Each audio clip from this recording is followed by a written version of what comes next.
అందరికీ నమస్కారం. ఈరోజు ఉదయం నుంచి కొన్ని మీడియా ఛానల్స్లో, అదేవిధంగా పని పాట లేని తెలుగుదేశం పార్టీ సోషల్ మీడియాలో నేనేదో పారిపోవటానికి ప్రయత్నించానని చెప్పని అసత్య ప్రచారాలు ఈరోజు ఉదయం నుంచి ప్రచారం చేస్తాం జరుగుతుంది. ఈరోజు పారిపోవాల్సిన అవసరం కానివ్వండి, పారిపోవాల్సిన కర్మ కానివ్వండి,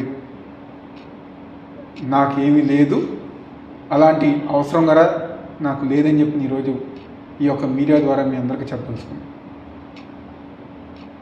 దాదాపుగా 2 నెలల నుంచి విజయవాడలో మా కార్యాలయంలో కానివ్వండి, మా వైఎస్ఆర్ కాంగ్రెస్ పార్టీ ఆఫీస్ కార్యాలయంలో కానివ్వండి, తూర్పు నియోజక ప్రజానికానికి కానివ్వండి 24 గంటలు అందుబాటులో ఉంది. దేనికి పారిపోవాలి?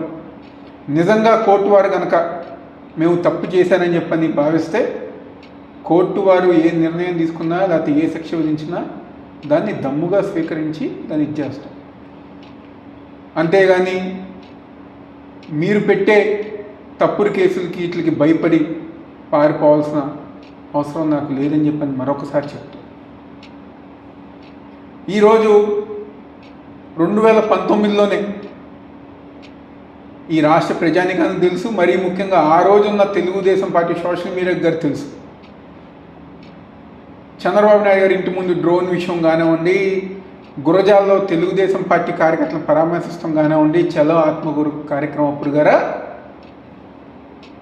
మిగిలిన తెలుగుదేశం పార్టీ నాయకులకు నేనేం పారిపోలా. ఆ రోజు దమ్ముగా ధైర్యంగా వెళ్ళా, ఫేస్ చేశారు. మా తండ్రి దేవినేని రాజశేఖర్ నెహ్రూ గారు మాకు జన్మనిస్తంతో పాటు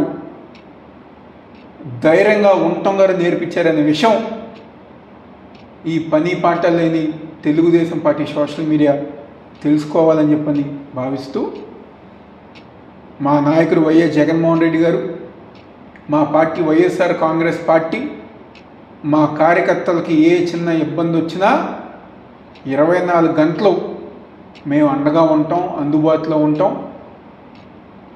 పార్టీ కార్యక్రమాలన్నీ ముందుకు తీసుకెళ్తామని చెప్పిన సందర్భంగా చెప్తూ, దయచేసి రాష్ట్ర ప్రజానికాన్ని, వైఎస్ఆర్ కాంగ్రెస్ పార్టీ నాయకుల్ని, కార్యకర్తల్ని ఇలాంటి అసత్య ప్రచారాలు నమ్మవద్దని చెప్పని మనస్ఫూర్తిగా కోరుకుంటున్నాను.